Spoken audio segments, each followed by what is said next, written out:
আজকে আগরতলা পৌর নিগম অন্তর্গত 41 নম্বর ওয়ার্ডে জ্বলন্ত ব্রিজ থেকে রেল ব্রিজ অব্দি মধ্যপাড়া মধ্য প্রতাপগড় এই জায়গায় বিভিন্ন জায়গা রাস্তা ড্রেন বিষয়টা আমরা আজকে লক্ষ্য করলাম। তো এই এলাকার মানুষের দীর্ঘদিনের দাবি ছিল যে এই ড্রেনগুলি সংস্কার করা বা রাস্তা তৈরি করা, কারণ বৃষ্টির সময় এখানে অনেকখানি জল জমে থাকে। দীর্ঘ 30-35 বছর ধরে এই এলাকায় অনুন্নয়ন ছিল, কাজ হয়নি। তো স্বাভাবিকভাবে মানুষের খুব দুর্ভোগ ছিল। তো আমাদের ডেপুটি মেয়র মনিকা দত্ত মহোদয়া 41 নম্বর ওয়ার্ড আমাদের যিনি কর্পোরেটর ছিলেন অভিজিৎ ঘোষের প্রয়াণের পর উনি দেখভাল করেন।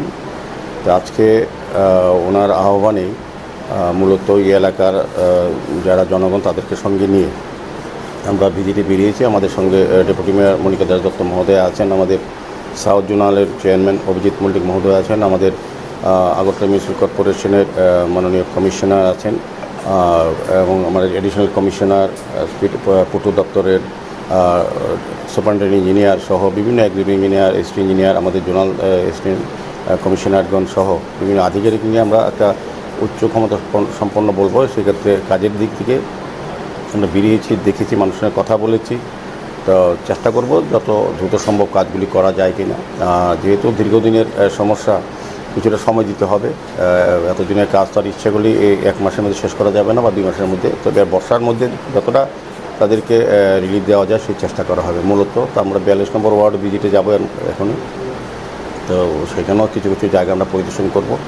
সার্বিকভাবে আমি বলবো যে আগরতলা শহরে আমাদের 9টা বিধানসভাকে সামনে রেখে আমাদের পৌর নিগম এলাকা, কিন্তু এর মধ্যে সবচেয়ে বেশি যদি অনন্য হয়ে থাকে এটা যে 13 প্রতাপগড় বিধানসভা।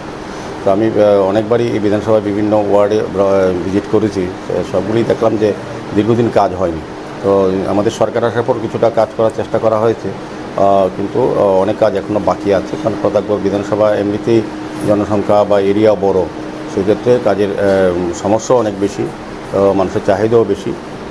তো আজকে ডেপুটি মেয়র যেহেতু এই ওয়ার্ডটা দেখেন উনি এখন 41 নম্বর ওয়ার্ড, তো এটার বিভিন্ন রাস্তা, বিভিন্ন ড্রেন আমরা অনেক জায়গায় দেখেছি মানুষের চলাচলে একদম অযোগ্য রাস্তা, খুবই দুর্ভোগ হয়, এটা বিশ্বাস করি। কিন্তু সবটাই দেখার বিষয়। আমরা চেষ্টা করব যত দ্রুত সম্ভব কাজ করা যায়।